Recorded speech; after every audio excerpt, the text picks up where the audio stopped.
पावन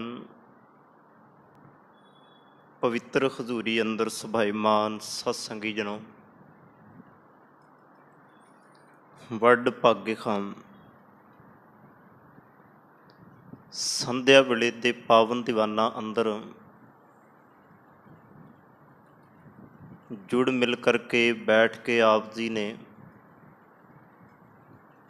गुरमुख प्यारिਆਂ पासों रब्बी बाणी का कीर्तन सरवण किया। सतगुरु जी ने कृपा की, कीर्तन की दात त्रुट के साडी झोली विच पाई।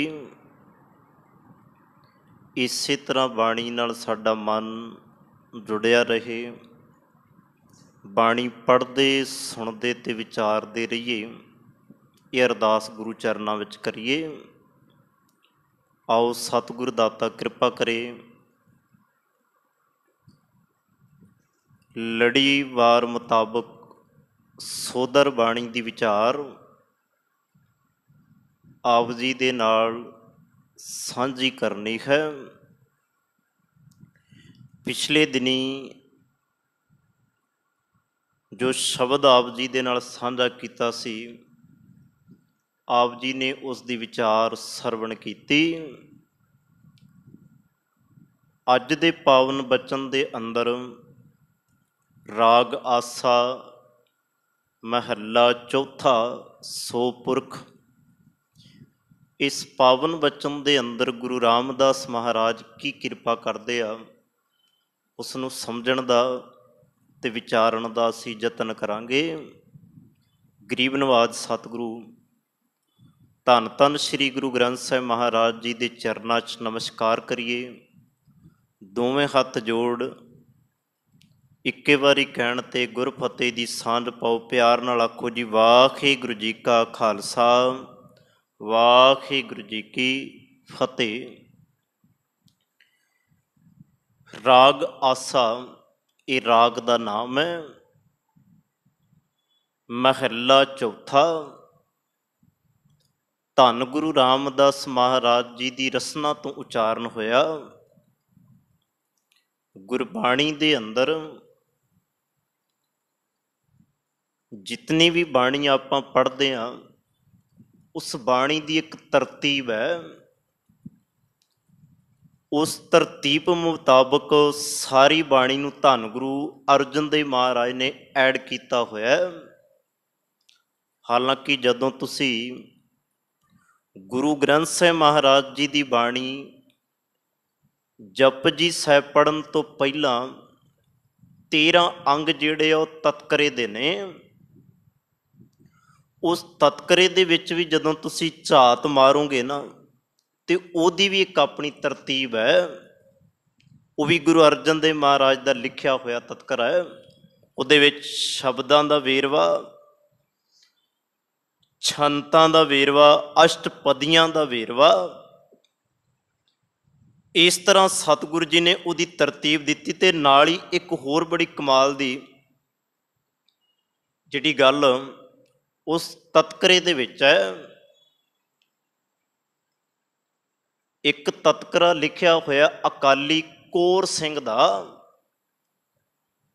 उहनूं आपां कहने आ तुक तत्करा। उहदे विच पंक्तियां दी तरतीब दिती हुई है। वो काफ़ी वड्डा ते काफ़ी लम्मा है।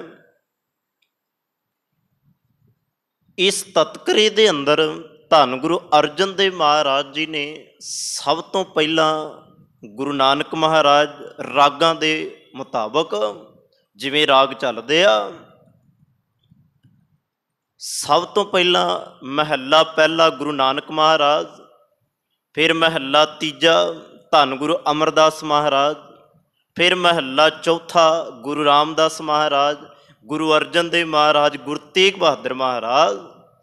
इस तरह बाणी तरतीब दे विच है। इसी तरह जिस गुरु की बाणी उचारण होएगी उत्थे नाल महला शब्द आएगा। उतों पता लग जाएगा कि बाणी किहदी है, किसने उचारण की है। जे भगतां दी बाणी है तो भगत शब्द वरत्या आएगा, नाल नाम होएगा।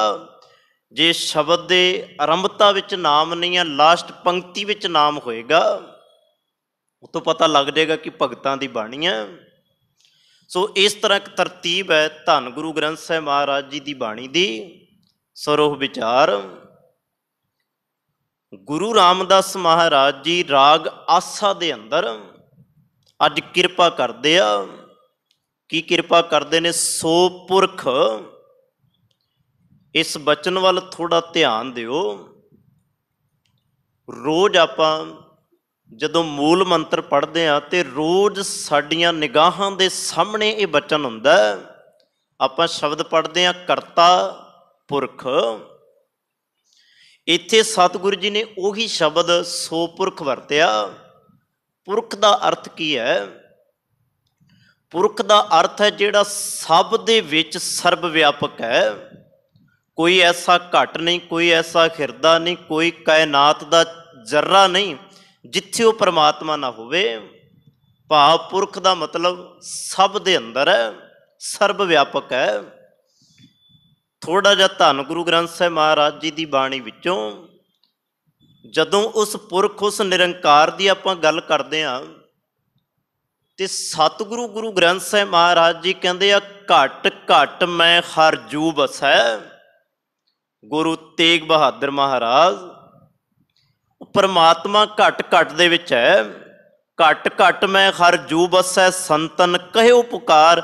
ਸੰਤ ਜਨਾਂ ਨੇ ਇਸ ਗੱਲ ਨੂੰ ਪੁਕਾਰ ਪੁਕਾਰ ਕੇ ਆਖਿਆ ਕਿ ਵੀ ਸੰਸਾਰ ਦੇ ਲੋਕੋ ਐਸੀ ਕੋਈ ਜਗ੍ਹਾ ਨਹੀਂ ਜਿੱਥੇ ਪਰਮਾਤਮਾ ਸਰਬ ਵਿਆਪਕ ਨਹੀਂ। ਹੋਰ ਆਪਾਂ ਬਾਣੀ ਵਿੱਚ ਵੇਖੀਏ, ਸਤਿਗੁਰੂ ਜੀ ਬਾਣੀ ਵਿੱਚ ਇੱਕ ਹੋਰ ਵਚਨ ਪੜ੍ਹਦੇ ਹਾਂ ਆਪਾਂ, ਸਭਨੀ ਘਟੀ ਸਹੁ ਵਸੈ ਸਹੁ ਬਿਨ ਘਟ ਨਾ ਕੋਏ। ਸਹੁ ਦਾ ਅਰਥ ਹੁੰਦਾ ਪਰਮਾਤਮਾ ਨਿਰੰਕਾਰ।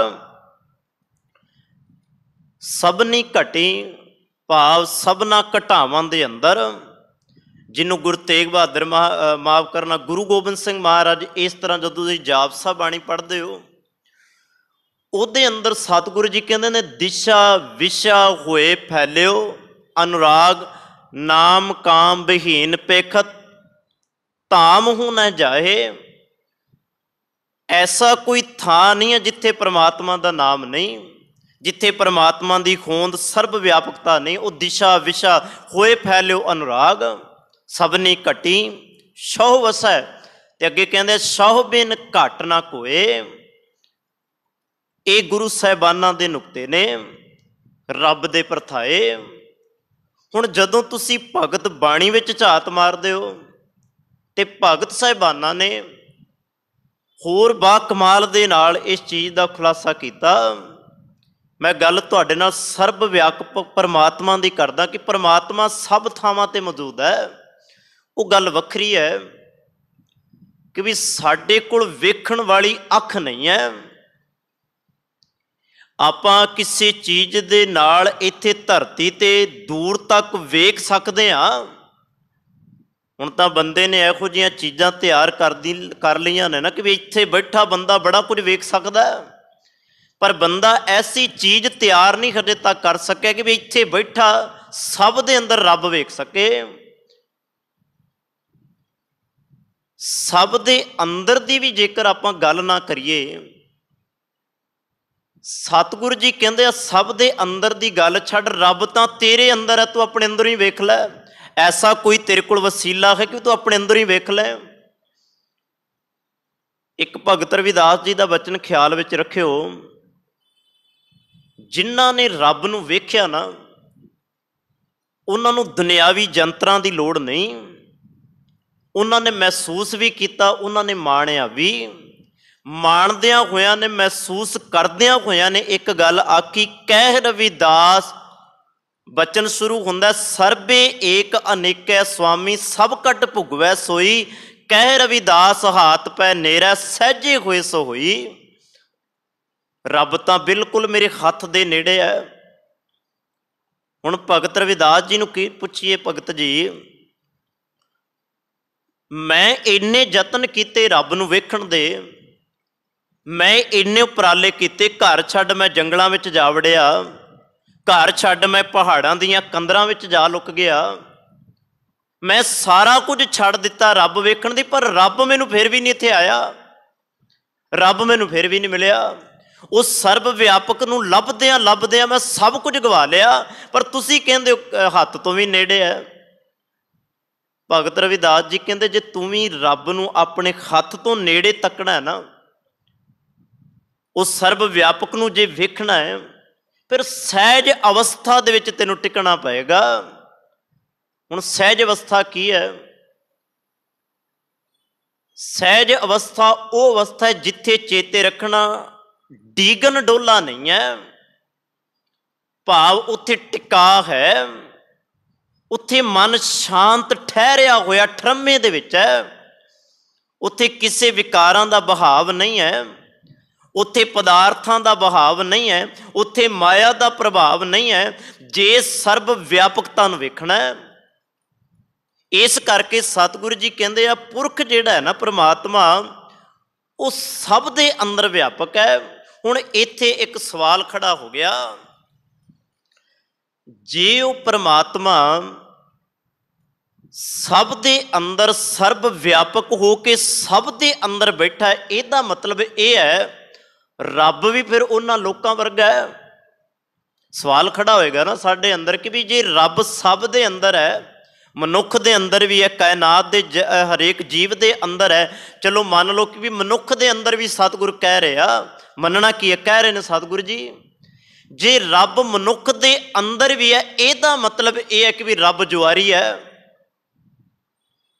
इहदा मतलब है कि भी रब जिहड़ा है एक नंबर दा शराबी है। इहदा मतलब रब एक नंबर दा विकारी है। सवाल खड़ा होएगा,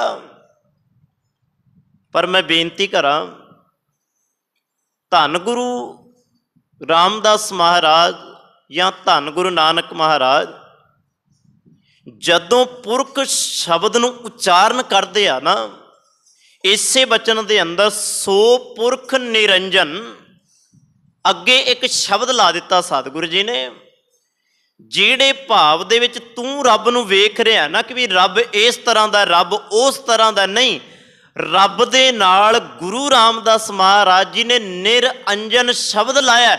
ਉਹ ਮਾਇਆ ਦੀ ਕਾਲਕ ਤੋਂ ਰਹਿਤ ਹੈ, ਜਿੰਨੇ ਮਾਇਆ ਵਿੱਚ ਆਉਂਦੇ ਆ ਸਾਰੇ ਜਵਾਰੀ ਹੋ ਸਕਦੇ ਆ, ਸਾਰੇ ਵਿਕਾਰੀ ਹੋ ਸਕਦੇ ਨੇ, ਸਾਰੇ ਸ਼ਰਾਬੀ ਨਸ਼ੇੜੀ ਹੋ ਸਕਦੇ ਨੇ, पर रब जिहड़ा माया की कालक तो रहता है, तो जिहड़ा माया की कालक तो रहता है ना वो शराबी है, ना जुआरी है, ना विकारी है। निरंजन का अर्थ की है? निरंजन का अर्थ ही है ना माया की कालक तो रहत, तो पुरख परमात्मा माया की कालक तो रहता है। अगे जाके शब्द की आप विचार करते हैं। अगे मूल मंत्र संखेप रूप में वरत्या, इनू संखेप के रूप में आप समझ लीए, पढ़ते रोज़ अर्थां दा पता होना सानू जरूरी है, पढ़ना भी जरूरी है, उस तो वध यह है कि भी अर्थां दा पता होना, क्योंकि जदों तुसी किसी चीज़ के अर्थां नू सामने रख के पढ़ते हो ना, वो जल्दी तुहाडे जेहन दे अंदर गल बैठ जाती है। वेख्या कदी कदी टीचर क्लास दे विच पढ़ाउंदा होवे तां वो की करदा, नाल नाल अर्थ समझाई जांदा है, नाल नाल वो गल्लां समझाई जांदा जिहड़ियां गल्लां तो स्टूडेंट वाकफ नहीं है, जिन्हां गल्लां बारे वो जानदा नहीं है। बस यही कहानी है, बाणी पढ़नी जरूर है, पर पढ़न दे नाल नाल अर्थां दा होना बड़ा जरूरी है। इसे करके कई बार मैं बेनती करदा पाठ करिए, पर पाठ की संथ्या का होना बड़ा जरूरी है।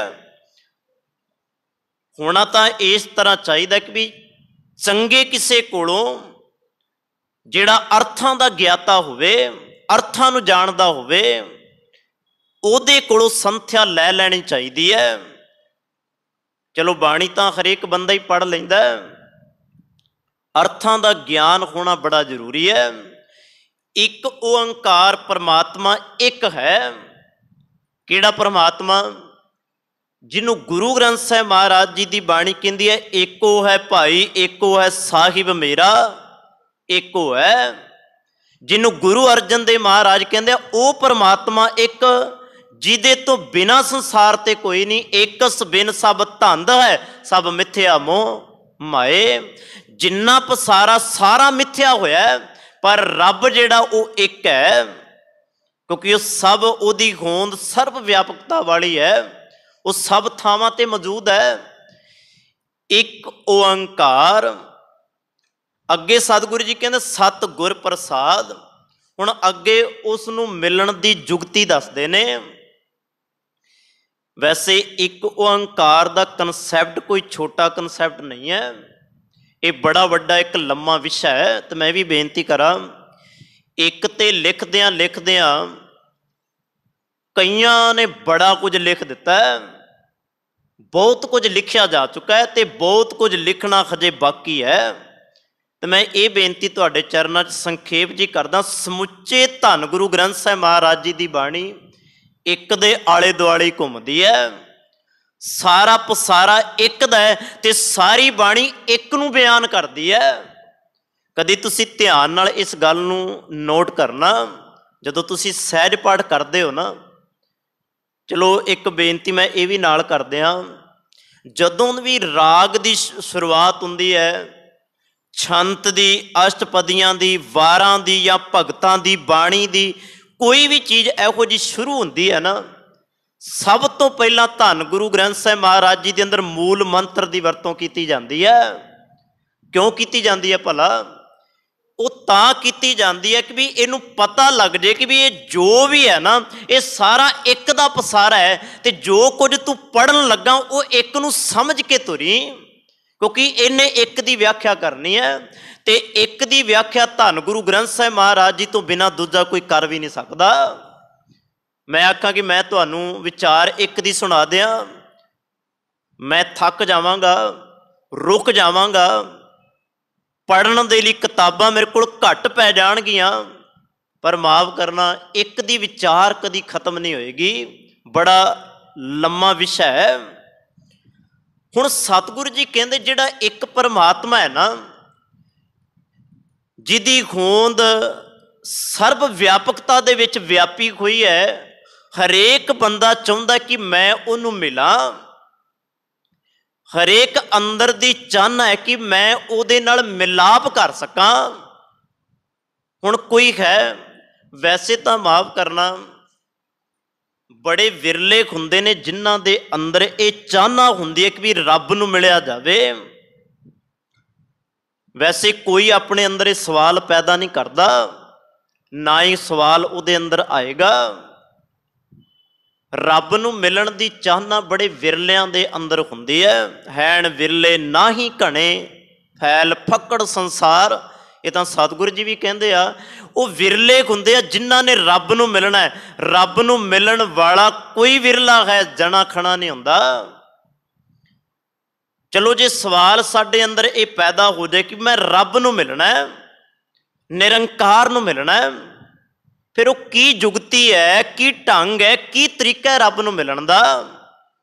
हुण उहदे बारे सतगुरु जी अगे कहंदे आ, सत गुर प्रसाद, सच्चे सतगुर दी किरपा द्वारा। प्रसाद का अर्थ हुंदा है किरपा। चेते रखना दो पाठ ने, एक प्रसाद जिहड़ी कड़ा प्रसादी देग तुसीं लैके जांदे हो, एक उहनूं ही प्रसाद कहिंदे आ। हुण उच्चारण का फर्क है, एक प्रसाद है, एक प्रसाद है। हुण इत्थे जदों आपां पढ़ांगे वो प्रसाद नहीं पढ़ांगे, भावार्थ सारे बदल जाणगे। इत्थे आपां पढ़ांगे प्रसाद, भाव किरपा, गुरु की बख्शिश दे नाल उस एक परमात्मा तक पहुंचिया जा सकदा है। हुण सतगुरु जी शब्द दे विच किरपा करदे आ, सो पुरख निरंजन, हर पुरख निरंजन, हर अगम्मा अगम अपारा। एक गल होर नोट करियो, जदों शब्द की आरंभता होण लगी है ना, उत्थे सतगुरु जी ने पहला सो पुरख वरतिया, ते अगों जदों शब्द की पंक्ति आई है, उत्थे भी सतगुरु जी ने दो बार ये शब्द वरत दिता। ख्याल करियो क्यों? उहदा कारण यह है कि भी सिक्खा वेखी किते सुन के ते पढ़ के ना चला जाई। इस सो पुरख दे अर्थ बड़े डूंगे आ। ये कल्ला पढ़न ते सुनन दे लई नहीं है, ਇਹਦੀ ਹੋਂਦ ਨੂੰ, ਸਰਬ ਪੁਰਖ ਦੀ ਨੂੰ, ਆਹ ਸਭ ਦੇ ਅੰਦਰ ਤੈਨੂੰ ਵੇਖਣਾ ਪਏਗਾ। ਤਾਂ ਹੀ 3 ਵਾਰੀ ਮੈਂ ਤੇਰੇ ਅੱਗੇ ਰੱਖ ਰਿਹਾ ਕਿ ਵੀ ਪੁਰਖ ਜਿਹੜਾ ਉਹ ਪਰਮਾਤਮਾ ਹੈ। 2 ਸ਼ਬਦ ਫਿਰ ਖਿਆਲ ਵਿੱਚ ਰੱਖਿਓ। ਆਮ ਬੰਦੇ ਦੇ ਲਈ ਆਪਾਂ ਇੱਕ ਸ਼ਬਦ ਵਰਤਦੇ ਹਾਂ ਪੁਰਸ਼, ਭਾਵ ਮਨੁੱਖਾਂ ਦੇ ਲਈ, ਜਾਂ ਕਹਿ ਲਈਏ ਕਿ ਵੀ ਇਹ ਬੜਾ ਵੱਡਾ ਪੁਰਸ਼, ਭਾਵ ਬੜਾ ਵੱਡਾ ਬੰਦਾ ਹੈ। ਇਹ ਮੇਰੇ ਖਿਆਲ ਜੇ ਮੈਂ ਭੁੱਲਦਾ ਨਾ ਹੋਵਾਂ ਤੇ ਹਿੰਦੀ ਦੇ ਸ਼ਬਦਾਂ ਦੇ ਵਿੱਚ ਵਰਤਿਆ ਜਾਂਦਾ ਇਹ ਸ਼ਬਦ। ਹਿੰਦੀ ਕੋਸ਼ ਜਿਹੜੇ ਪੜ੍ਹੇ ਆ ਉਹਨਾਂ ਨੂੰ ਇਸ ਗੱਲ ਦਾ ਪਤਾ ਹੋਏਗਾ। ਉਹਨਾਂ ਇਹ ਸ਼ਬਦ ਜਿਹਨੂੰ ਹਿੰਦੀ ਵਿੱਚ ਆਪਾਂ ਵਿਅਕਤੀ ਵੀ ਕਹਿ ਦਿੰਦੇ ਹਾਂ, ਦੁਨੀਆ ਦੇ ਲਈ, ਸੰਸਾਰ ਦੇ ਬੰਦਿਆਂ ਲਈ ਪੁਰਸ਼ ਸ਼ਬਦ ਵਰਤਿਆ ਜਾਂਦਾ ਹੈ। ਪਰ ਜਦੋਂ ਰੱਬ ਦੇ ਲਈ ਬਾਣੀ ਵਿੱਚ ਵਰਤਿਆ ਜਾਏਗਾ ਉਹ ਪੁਰਖ ਸ਼ਬਦ ਵਰਤਿਆ ਜਾਏਗਾ। ਹਾਲਾਂਕਿ ਮੈਂ ਇਹ ਵੀ ਬੇਨਤੀ ਕਰਾਂ, ਵੱਡੇ ਵੱਡੇ ਸੰਤ ਗਿਆਨੀ, ਚਲੋ ਹੈ ਤਾਂ ਇਹ ਰੱਬ ਦੇ ਲਈ ਸ਼ਬਦ, ਹੈ ਤਾਂ ਇਹ ਨਿਰੰਕਾਰ ਦੇ ਲਈ ਸ਼ਬਦ। ਕਈ ਵਾਰ ਅਸੀਂ ਇੰਨੇ ਵੱਡੇ ਭੁਲੇਖੇ ਵਿੱਚ ਆਉਂਦੇ ਹਾਂ, ਆਪਾਂ ਕਹਿ ਦਿੰਦੇ ਹਾਂ ਫਲਾਣਾ ਮਹਾਂਪੁਰਖ। ਮਾਫ ਕਰਨਾ, ਇਹ ਸ਼ਬਦ ਗੁਰੂ ਦੇ ਲਈ ਤੇ ਨਿਰੰਕਾਰ ਦੇ ਲਈ ਢੁਕਦਾ ਤੇ ਚੰਗਾ ਲੱਗਦਾ ਹੈ, ਕਿਸੇ ਦੇਹਧਾਰੀ ਦੇ ਲਈ ਨਹੀਂ। ਪੁਰਖ ਸ਼ਬਦ ਲਵਾਉਣ ਤੋਂ ਪਹਿਲਾਂ ਪੁਰਖ ਵਾਲੇ ਗੁਣ ਦਾ ਹੋਣਾ ਬੜਾ ਜ਼ਰੂਰੀ ਹੈ। ਵੇਖੋ ਨਾ, ਕੋਈ ਬਿਨਾਂ ਗੱਲ ਤੋਂ ਹੀ ਆਪਣੇ ਇੱਥੇ ਮੋਢੇ ਤੇ ਫੀਤੀਆਂ 4 ਸਟਾਰ ਦੀਆਂ ਲਵਾ ਕੇ ਆ ਕੇ ਮੈਂ ਆਹ ਬਣ ਗਿਆ, ਗੁਣ ਇੱਕ ਨਾ ਹੋਵੇ, ਪਾ ਕੇ ਡਰੈਸ ਡਾਕਟਰਾਂ ਵਾਲੀ ਆਖੇ ਕਿ ਮੈਂ ਡਾਕਟਰ ਬਣ ਗਿਆ, ਉਹਨੂੰ ਕਰਨਾ ਕੁਝ ਨਾ ਆਉਂਦਾ ਹੋਵੇ ਤੇ ਤੁਸੀਂ ਆਖੋਗੇ ਵੀ ਐਵੇਂ ਫੀਤੀਆਂ ਲਾ ਕੇ ਐਵੇਂ ਡਰੈਸ ਪਾ ਕੇ ਤੁਰਿਆ ਫਿਰਦਾ, ਇਹਨੂੰ ਕਰਨਾ ਤਾਂ ਕੁਝ ਆਉਂਦਾ ਨਹੀਂ। ਬਸ ਆਹੀ ਕਹਾਣੀ ਅੱਜ ਸਾਡੇ ਨਾਲ ਹੈ। ਜਣੇ ਖਣੇ ਨੂੰ ਚੁੱਕ ਕੇ ਆਪਾਂ ਬਾਣੀ ਦੇ ਸ਼ਬਦ ਉਹਨਾਂ ਨਾਲ ਜੋੜ ਦਿੰਦੇ ਹਾਂ। ਇਹ ਬਾਣੀ ਦੀ ਤੋਹੀਨ ਹੈ, ਮਾਫ ਕਰਨਾ। ਇੱਥੇ ਸਤਿਗੁਰੂ ਜੀ ਨੇ ਪੁਰਖ ਸ਼ਬਦ 3 ਵਾਰੀ ਉਚਾਰਨ ਕੀਤਾ ਤੇ ਨਿਰੰਕਾਰ ਪਰਮਾਤਮਾ ਦੇ ਲਈ ਕੀਤਾ, ਕਿਸੇ ਬੰਦੇ ਲਈ ਨਹੀਂ ਕੀਤਾ। ਸੋ ਪੁਰਖ ਨਿਰੰਜਨ, ਜਿਹੜੀ ਬੇਨਤੀ ਮੈਂ ਰਮਤਾ ਵੇਲੇ ਆਪ ਜੀ ਦੇ ਨਾਲ ਕੀਤੀ ਸੀ, ਸਤਿਗੁਰੂ ਜੀ ਕਹਿੰਦੇ ਰੱਬ ਕੋਈ ਜਵਾਰੀ ਨਹੀਂ ਹੈ, ਰੱਬ ਕੋਈ ਵਿਕਾਰੀ ਨਹੀਂ ਹੈ। ਰੱਬ ਜਿਹੜਾ ਹੈ ਉਹ ਨਿਰੰਜਨ, ਮਾਇਆ ਦੀ ਕਾਲਕ ਤੋਂ ਰਹਿਤ ਹੈ। ਤੇ ਨਾਲ ਦੂਜੀ ਗੱਲ ਕਰ ਦਿੱਤੀ, ਹਰ ਅਗੰਮਾ ਅਗੰਮ ਅਪਾਰਾ। ਉਹ ਅਗੰਮ ਹੈ, ਅਪਾਰ ਹੈ। ਅਗੰਮ ਭਾਵ ਜਿਹਦਾ ਪਾਰਾਵਾਰ ਕੋਈ ਨਹੀਂ। 5 ਗਿਆਨ ਇੰਦਰੀਆਂ, 5 ਕਰਮ ਇੰਦਰੀਆਂ ਬਾਣੀ ਵਿੱਚ ਆਪਾਂ ਪੜ੍ਹਦੇ ਹਾਂ, ਜਿਹਨੂੰ ਆਪਾਂ ਕਹਿੰਦੇ ਹਾਂ ਕਿ ਵੀ ਉਹ ਸਾਡੇ ਕਰਮ ਇੰਦਰੇ, ਗਿਆਨ ਇੰਦਰੀਆਂ ਤੋਂ ਵੀ ਪਰੇ ਪਰਮਾਤਮਾ। ਭਾਵ ਸਾਡੇ ਕਰਮ ਇੰਦਰੇ, ਸਾਡੇ ਗਿਆਨ ਇੰਦਰੀਆਂ ਦੀ ਵੀ ਉਦੋਂ ਤੱਕ ਪਹੁੰਚ ਨਹੀਂ।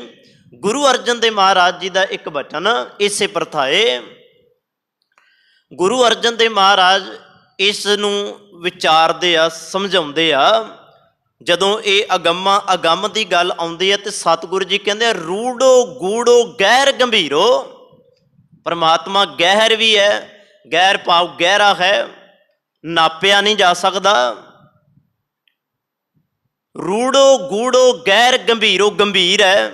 ਮੇਰੀ ਸੁਰਤ, ਮੇਰੀ ਸੋਚ, ਮੇਰੀ ਸਮਝ ਤੋਂ ਪਰੇ ਹੈ। ਮੇਰਾ ਭਾਂਡਾ ਨਿੱਕਾ ਜਿਹਾ ਹੈ, ਮੇਰੇ ਨਿੱਕੇ ਜਿਹੇ ਭਾਂਡੇ ਵਿੱਚ ਮੈਂ ਆਖਾਂ ਕਿ ਮੈਂ ਰੱਬ ਨੂੰ ਪਵਾ ਲਾਂ, ਬੜੀ ਔਖੀ ਘਾਟੀ ਹੈ, ਬੜਾ ਮੁਸ਼ਕਲ ਹੋ ਜਾਏਗਾ। ਇੰਨਾ ਵੱਡਾ ਸਮੁੰਦਰ ਤੇ ਨਿੱਕੇ ਜਿਹੇ ਬਰਤਨ ਵਿੱਚ ਨਹੀਂ ਸਮਾਇਆ ਜਾ ਸਕਦਾ। ਹਾਂ, ਇਹ ਹੋ ਸਕਦਾ ਹੈ ਕਿ ਵੀ ਆਪਾਂ ਆਪਣੇ ਆਪ ਨੂੰ ਗੁਰੂ ਦੇ ਵਿੱਚ ਸਮਾ ਦਈਏ, ਆਪਣੇ ਆਪ ਨੂੰ ਸਮੁੰਦਰ ਵਿੱਚ ਲੈ ਆਈਏ, ਤੇ ਹੋ ਸਕਦਾ ਹੈ ਅਸੀਂ ਸਮਾ ਜਾਈਏ। ਪਰ ਜੇ ਆਖੇ ਕਿ ਵੀ ਅਸੀਂ ਸਮੁੰਦਰ ਜਾਂ ਗੁਰੂ ਨੂੰ ਆਪਣੇ ਵਿੱਚ ਸਮਾ ਲਈਏ, ਉਹ ਬੜੀ ਔਖੀ ਘਾਟੀ ਹੈ। ਰੂੜੋ ਗੂੜੋ ਗਹਿਰ ਗੰਭੀਰੋ, ਉੱਚੋ ਆਗਮ ਅਪਾਰੇ। हे परमात्मा, तू सब तो उच्चा है, ऊच अपार बेअंत सुआमी। धन गुरु अर्जन देव महाराज का बचन है भी, उत्थे भी सतगुरु जी यही कहते आ, ऊच है, अपार है, तू बेअंत सुआमी। ते अगे नाल ही कह दिता, को विरला जाना है। हे वाहिगुरु, जदों तेरे उच्चे अगम अपहुंच होण दीयां गल्लां तुरदियां ने ना, फिर मैं संसार वाल झात मारदा, इउं लगदा कि भी तेनू कोई विरला जानदा है, जना खना भी तेनू जान नहीं सकदा। ते यही गल सतगुरु जी कहंदे आ, अगम्मा अगम अपारा। वो परमात्मा अपहुँच है अते बेअंत है। अगली पंक्ति विच कहंदे आ सब ते आवें तुद जी। बेनती करा थोड़ा जिहा जदों तुसी इस गल नूं लैके ये शब्द पढ़ोगे ना, कह लो कि भी तुहाडी हाज़री ते जदों तुसी रब नूं सामने रख के गल्लां करोगे ना, जदों तुसी आखोगे हे रब्बा मैं महसूस करदा सो पुरख निरंजन हर अगम्मा अगम अपारा आ तेरा गुण है।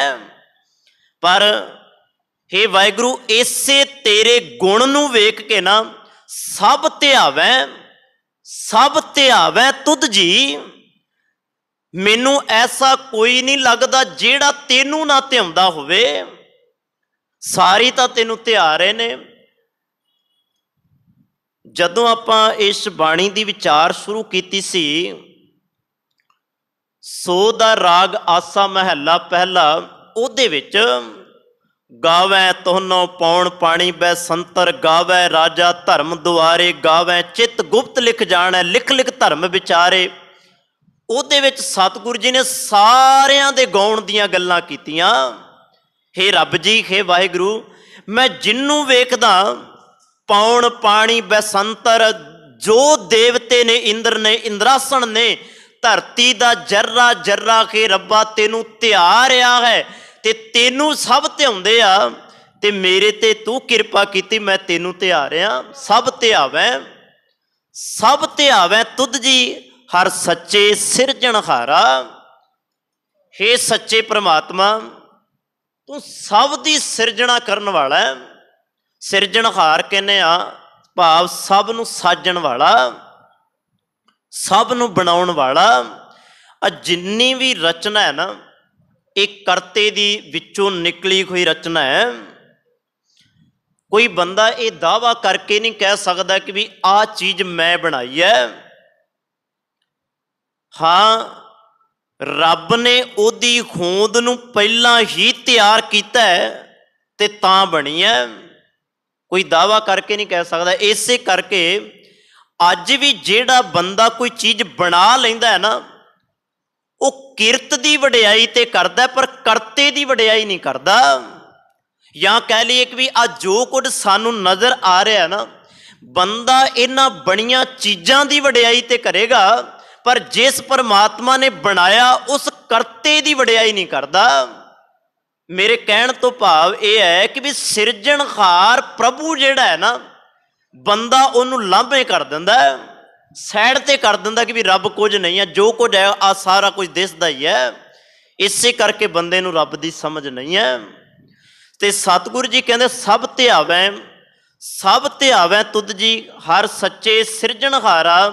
हे सब जीवां नूं पैदा करन वाले परमात्मा, सब जीवां नूं थापण वाले परमात्मा। जो कुछ रचना दे विच नज़र आउंदा है ना, सारे परमात्मा तेनू सिमरन वाले, सारे तेनू ध्याउण वाले, सारे तेनू जपण वाले बैठे ने।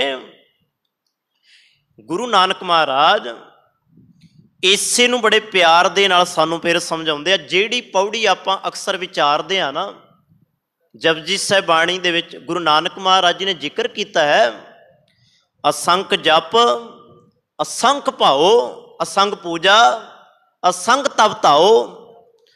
ਉਹਦੇ ਵਿੱਚ ਪਹਿਲੀਆਂ ਦੋ ਜਿਹੜੀਆਂ ਤੁਕਾਂ ਨੇ ਨਾ, असंख जप, आ दो शब्द असंख ते जप। हुण सेम सब ध्यावैं हे रब्बा असंखां तेनू जपण वाले ध्याउण वाले आ इस कायनात दे अंदर बैठे होए आ। ध्याउण वालियां दी कमी नहीं है संसार ते। ये ना समझो कि भी रब नूं ध्याउण वाला ही कोई नहीं, बड़े ध्याउण वाले आ। ते अगे कहंदे सब जी तुम्हारे जी, तू जियां का दातारा। हे वाहिगुरू सारे जी तेरे ने, तू सब दा दाता है। अगे कहंदे हर ध्यावो संतो जी सब दुख विसारणहारा। हे संत जनो उस परमात्मा दा ध्यान धरो। संत जनो भाव हे सत संगियो उस परमात्मा दा ध्यान धरो। सब दुख विसारणहारा, जेड़ा सारे दुखों नूं दूर करन वाला है, दुख हर लैण वाला परमात्मा है। ਜਿਹਨੂੰ ਦੁੱਖ ਹਰਣੰਗ ਬਾਣੀ ਵਿੱਚ ਆਪਾਂ ਕਹਿੰਦੇ ਆ। ਅੱਗੇ ਸਤਿਗੁਰੂ ਜੀ ਕਹਿੰਦੇ ਹਰ ਆਪੇ ਠਾਕੁਰ ਹਰੇ ਆਪੇ ਸੇਵਕ ਜੀ ਕਿਆ ਨਾਨਕ ਜੰਤ ਵਿਚਾਰਾ। ਉਹ ਸਭ ਜੀਵਾਂ ਵਿੱਚ ਵਿਆਪਕ ਹੋਣ ਕਰਕੇ ਆਪ ਹੀ ਮਾਲਕ ਹੈ ਅਤੇ ਆਪ ਹੀ ਸੇਵਕ ਹੈ। ਇਹ ਨਾਨਕ ਉਸ ਤੋਂ ਬਿਨਾਂ ਪਰਮਾਤਮਾ ਤੋਂ ਬਿਨਾਂ ਜੀਵ ਵਿਚਾਰੇ ਕੀ ਹਨ? ਕੁਝ ਵੀ ਹਨ ਨਹੀਂ ਹਨ। ਪਰਮਾਤਮਾ ਤੋਂ ਬਿਨਾਂ ਜੀਵਾਂ ਦੀ ਕੋਈ ਪਾਇਆ ਨਹੀਂ ਹੈ। ਇਹ ਪਹਿਲੇ ਪਦੇ ਦੀ ਵਿਚਾਰ ਮੈਂ ਤੁਹਾਡੇ ਨਾਲ ਸਾਂਝੀ ਕੀਤੀ। 5 ਪਦੇ ਨੇ ਸ਼ਬਦ ਦੇ, ਕੋਸ਼ਿਸ਼ ਕਰਾਂਗਾ ਕੱਲਾ ਕੱਲਾ ਸ਼ਬਦ ਆਪ ਜੀ ਦੇ ਨਾਲ ਸਾਂਝਾ ਕਰਨ ਦਾ। ਹੁਣ ਇੰਨੀ ਕੁ ਬੇਨਤੀ ਪ੍ਰਵਾਨ ਕਰਿਓ ਜੀ, ਭੁੱਲਾਂ ਦੀ ਖਿਮਾ। ਵਾਹਿਗੁਰੂ ਜੀ ਕਾ ਖਾਲਸਾ, ਵਾਹਿਗੁਰੂ ਜੀ ਕੀ ਫਤਿਹ। ਰਾਮ ਕਲੀ ਮਹੱਲਾ ਤੀਜਾ। ਆਨੰਦ ਇੱਕ ਓੰਕਾਰ।